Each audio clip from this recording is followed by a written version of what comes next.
It is August 13th, 1995, in Salt Lake City, Utah. The sun is just beginning to rise over the quiet Hartland Apartments, where dozens of families are still fast asleep. Inside one of those apartments, a mother rushes into her 6-year-old daughter's bedroom to wake her up for breakfast, but what she finds will haunt her for the rest of her life. The window screen has been pried loose. The bed is empty, and little Rosie Tapia is gone. Just hours later, the community's worst fears are realized. Rosie is discovered floating in a nearby canal, lifeless. The innocence of a 6-year-old girl ripped away, her family devastated, and her killer never brought to justice. Even now, decades later, her story remains a chilling reminder of how quickly safety can be shattered, even inside the supposed security of your own home. Before we begin, I want to thank my amazing viewers and subscribers for your support through your likes, shares, and comments. Your engagement helps make these stories more meaningful. If you're new here, be sure to hit that subscribe button and join our growing community of true crime enthusiasts. Rosie Tapia was just 6 years old in the summer of 1995. Born into a close-knit Hispanic family living in Salt Lake City, she was described as a joyful, bright little girl who loved spending time with her siblings. Rosie's smile was infectious, the kind of smile that could light up an entire room, and she had a playful personality that made her the heart of her family. Her parents, Luz and Ernesto Tapia, had moved their family into the Hartland Apartments, a sprawling complex located in Glendale, a neighborhood of Salt Lake City. Like many families there, they were hardworking, close, and deeply rooted in their community. The Tapia's life was simple, but full of love. Rosie was the middle child of 5 siblings. She loved to play dolls, draw with crayons, and spend hours in the courtyard of the apartment complex with friends. Family members later recalled how she loved pink dresses and how she would hold her mom's hand tightly whenever they walked together. Her teachers described her as bright, curious, and friendly, a little girl who was quick to laugh and always wanted to make new friends. Rosie was the kind of child who waved at everyone, never shy about showing kindness. In many ways, she embodied the innocence of childhood, but that innocence was stolen in the cruelest way imaginable. The Hartland Apartments, where the Tapia family lived, was not the safest place in Salt Lake City. In the 1990s, the complex was already developing a reputation for being overcrowded, underpoliced, and sometimes dangerous. Families knew to keep their doors locked and children close. Despite this, kids often played outside together, and the community looked out for one another. But lurking in the shadows was a reality that not everyone in the complex could be trusted. In the days leading up to Rosie's disappearance, there were subtle signs that something wasn't right. Neighbors recalled seeing unfamiliar men around the apartment complex at odd hours. One resident even reported that she noticed someone tampering with window screens in the area, a chilling foreshadowing of what was to come. On the evening of August 12, 1995, Rosie spent the day like any other 6-year-old. She played with her siblings, ran around the courtyard, and came home tired but happy. Her mother, Luz, tucked her into bed that night, kissed her on the forehead, and made sure the window was closed and the screen secured. But what no one realized was that someone was watching, someone who had been waiting for the perfect moment to strike. The Hartland Apartments had no security cameras, no controlled entry, and very little nighttime security presence. To a predator, this environment was an open invitation, and for Rosie, it became the setting for a nightmare. By the time dawn arrived the next morning, Rosie was gone. The night of August 12, 1995, was like many other summer nights at the Hartland Apartments. Families sat outside talking in the courtyard. Children ran around playing tag, and the hum of life filled the humid Salt Lake air. Rosie had spent her day happily, playing with her siblings before winding down for bedtime.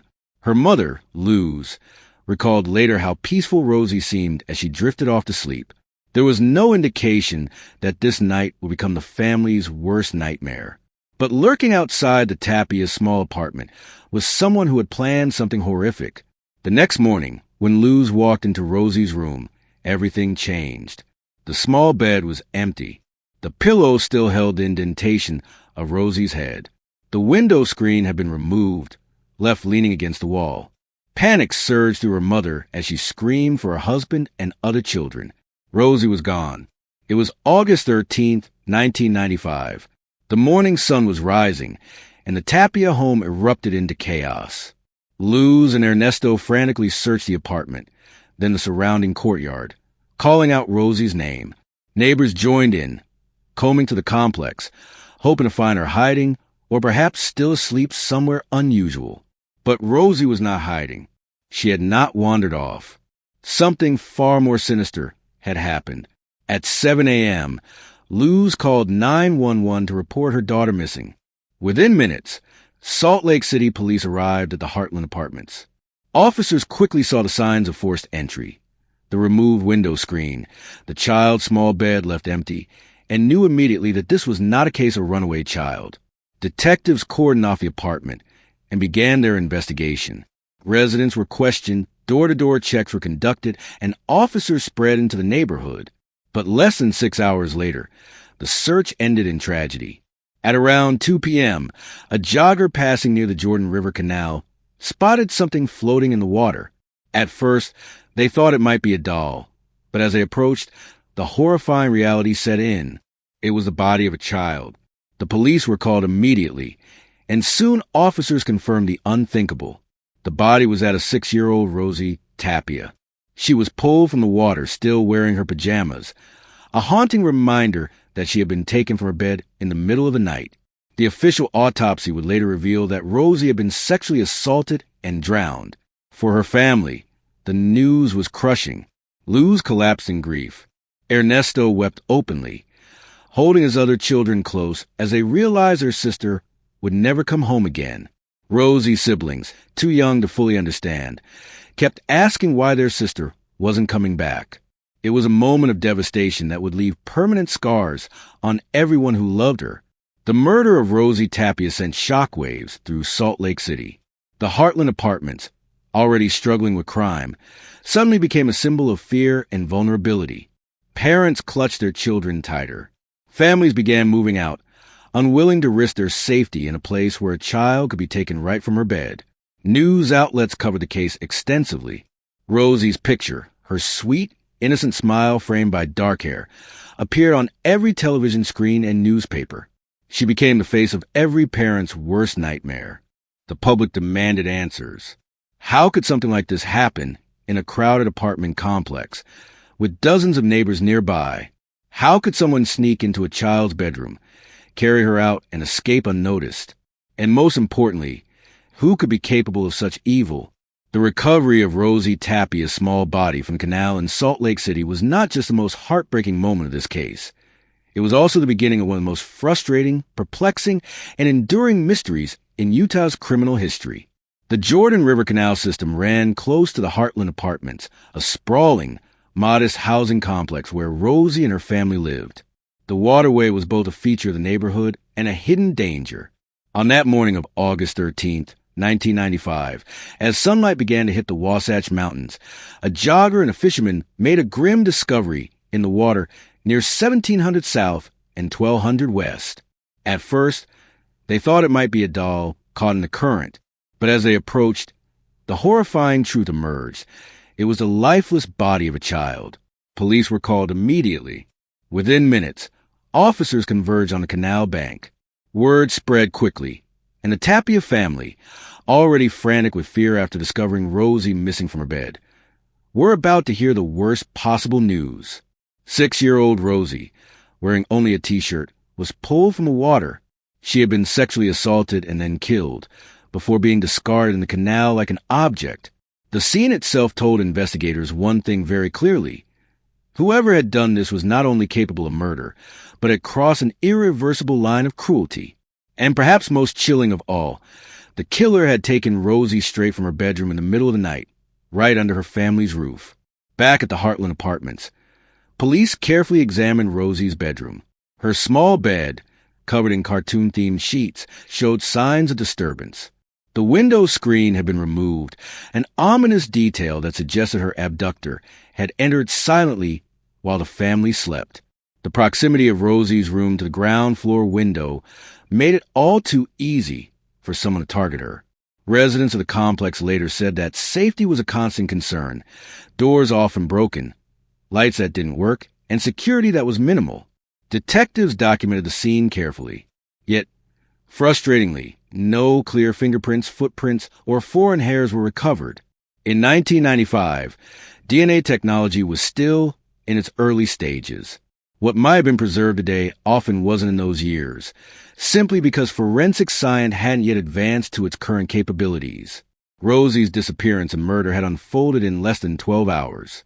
To the public, it looked as though a predator had slipped in and out of the Tapia household like a ghost, leaving behind almost nothing to identify them. When Rosie's body was taken to the medical examiner, forensic pathologists worked to gather every possible clue. Her injuries confirmed sexual assault. This was not just a murder. It was a crime of control, violence, and exploitation. For detectives, that narrowed the likely profile of the killer. Someone with a history of deviant sexual behavior, likely already known to law enforcement. Biological evidence was collected and preserved. At the time, however, Utah's ability to process DNA was extremely limited. Analysts could sometimes generate blood type groupings or partial markers, but creating a full DNA profile was rare in 1995. The material was stored, though, an act that would later prove essential as science advanced. Beyond biological evidence, investigators canvassed for other clues. Fibers on Rosie's clothing, possible soil traces that might suggest where she had been taken, and ligature marks that could indicate restraint. But the results were thin. Each test produced only fragmentary hints, nothing that could definitively point to a single suspect. The lack of forensic breakthroughs meant that police would need to rely heavily on old-fashioned investigative work. Witness interviews, door-to-door canvassing, and tip lines. The Salt Lake City Police Department treated Rosie's murder as an all-hands emergency. Detectives were pulled from other assignments. Patrol officers went door-to-door throughout the Hartland Apartments. Flyers with Rosie's photo appeared everywhere. Gas stations, bus stops, telephone poles. Hundreds of residents were questioned. Did anyone see a suspicious figure wander in the complex at night? Did anyone hear noises outside the Tapia apartment? One neighbor recalled hearing what sounded like footsteps running in the early hours, but could not identify who it was. Another remembered a car idling near the canal, headlights briefly turned off. Yet none of the leads were strong enough to build a case. Detectives also turned to a registry of known sex offenders in Utah, a smaller list in 1995 compared to today, but still a daunting number of names. Dozens were interviewed, polygraphed, and tracked. Still, no match emerged. The frustration was palpable. Rosie's case had shocked the entire state. Politicians promised justice, and the police department worked under enormous public pressure. But without clear evidence, every day that passed meant the trail grew colder. Perhaps one of the most haunting aspects of Rosie's case is the number of unconfirmed witness reports that circulated in the aftermath. Several neighbors at Hartland said they had seen a man loitering around the complex in the days leading up to Rosie's abduction. He was described as being in his 20s or 30s with dark hair, sometimes seen watching children as they played outside. Police investigated, but the description was vague and no arrest was made. Others suggested that Rosie may have known her killer.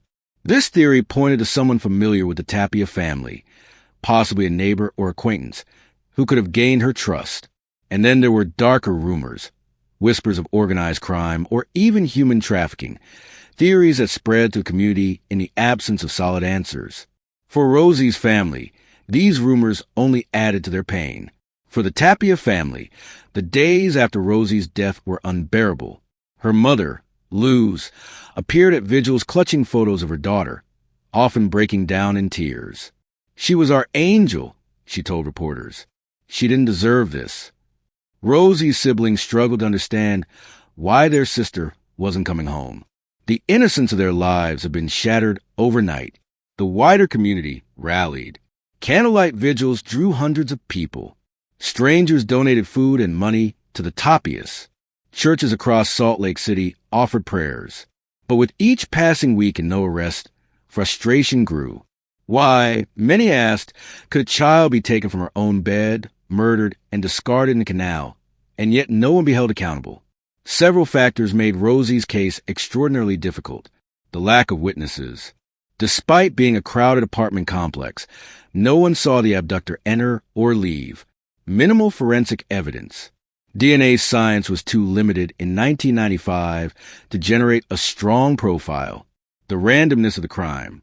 Unlike many child homicides where a parent or relative is responsible, Rosie's abduction appeared to be the work of a stranger, making the suspect pool vast. Conflicting accounts. Some leads turned out to be dead ends. Others contradicted each other. Despite these challenges, police insisted they would never give up. Biological evidence was stored carefully. Detectives kept the case file open, and every few years, new leads would be pursued. By the end of 1995, Rosie Tapia's murder investigation had stalled. Despite tireless work, no suspect had been identified. But this was not the end of her story. The case continued to haunt Salt Lake City, and decades later, it would be reopened with new technologies, new suspects, and renewed hope for justice. In the days following Rosie Tapia's murder, Salt Lake City was engulfed in grief and disbelief. News outlets described the crime as the worst kind of nightmare. A child abducted from her bedroom, violated, and murdered, all while her family slept just feet away. Parents across the city began double-checking locks, securing windows, and rethinking how safe their homes truly were. The Tapia family's apartment, once filled with the laughter of children, became a place of unbearable sorrow. Rosie's siblings struggled with nightmares, often asking their parents why their sister didn't come back. Her mother, Eva, openly wept during interviews, pleading with the community for help in finding her daughter's killer. The police, though committed, faced immense pressure. This was not just another homicide. It was the brutal killing of a little girl in her own bed, and that kind of crime demanded answers the city wasn't ready to hear. That sometimes monsters walk among us unnoticed. The Hartland Apartments, where Rosie had lived, quickly became a symbol of fear. Residents reported being unable to sleep, many moving out in the weeks that followed. Rumors spread like wildfire, some claiming a stranger had been seen lurking near the complex, others suggesting that Rosie might have known her killer. The city's Hispanic community, in particular, was devastated. Rosie's family was well known and respected, and her tragic death became a rallying cry for justice. Vigils were held, candles burned night after night, and neighbors brought food, flowers, and notes of sympathy to the Tapia family. Rosie's funeral drew hundreds of mourners, her small casket draped in white flowers, a haunting reminder of a life stolen far too soon. Despite early efforts, leads began to dry up. Detectives canvassed the Hartland Apartments repeatedly, re-interviewing residents who might have seen or heard something unusual that night. One detail that stood out was the removed window screen from Rosie's bedroom. Investigators believe her abductor had targeted her specifically, slipping inside under the cover of night. DNA evidence was collected, but in 1995, forensic science was still limited. Technology that today can identify a suspect within hours was in a painstaking and often inconclusive process. Fibers, fingerprints, and trace evidence were all sent to labs, but nothing definitive tied anyone to Rosie's murder. Still, police believed the perpetrator was someone familiar with the area. The layout of the apartment complex, the location of Rosie's room, and the brazen act of entering while her family slept suggested knowledge and boldness. As the years passed, the Tapia family lived in limbo. Every birthday, every anniversary of her death, every holiday was a reminder of Rosie's absence and the unanswered question, who killed her? The case became a cold case, revisited periodically by new detectives. Posters with Rosie's smiling face faded in shop windows, replaced by newer tragedies. Yet her family refused to let her memory fade. They spoke at community events, gave interviews, and pushed law enforcement to keep her file open and active. In 2010, a glimmer of hope appeared when DNA technology had advanced enough for investigators to retest old evidence. This led to renewed public interest, but once again, no definitive match emerged. False leads abounded, with suspects cleared one by one. The Tapia family endured unimaginable pain.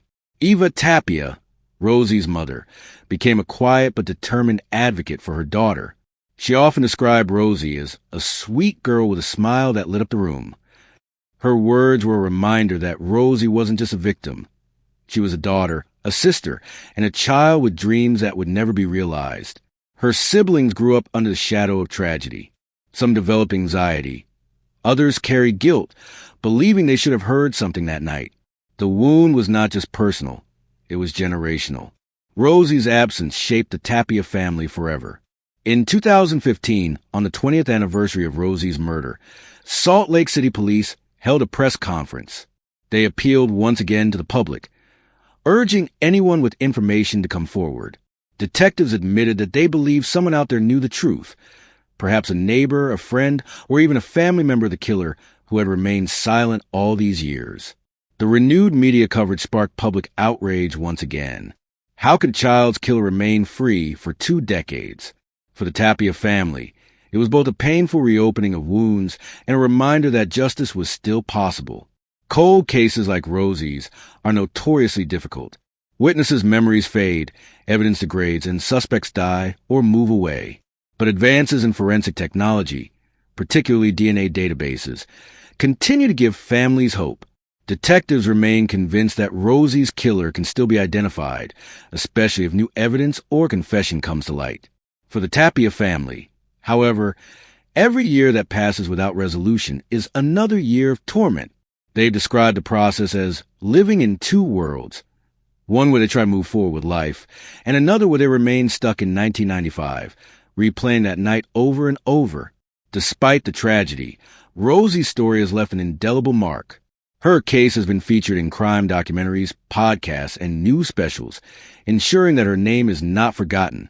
Community organizations have used her story to raise awareness about child safety, stranger danger, and the importance of neighborhood vigilance. To this day, Rosie's smile, captured in photographs from her short life, continues to haunt and inspire. She is remembered not for the violence of her death, but for the light she brought into the lives of those who loved her. What do you think? Do you believe Rosie's killer was a stranger who slipped in unnoticed, or someone closer to the family who used familiarity to gain access? Let me know your thoughts in the comments. Your perspectives help keep these cases alive. Rosie's case remains unsolved, and that is perhaps the most chilling part of this story. Her killer has lived free for nearly 3 decades, carrying the weight of a monstrous act while her family continues to grieve. Somewhere out there, the truth exists, and until it comes to light, Rosie's family will never have closure. And that brings us to the end of this case, a story so disturbing it leaves you questioning how many others are suffering in silence. What are your thoughts on this case? Let me know in the comments. If this story shook you, there's more on the channel that dives into cases just as haunting.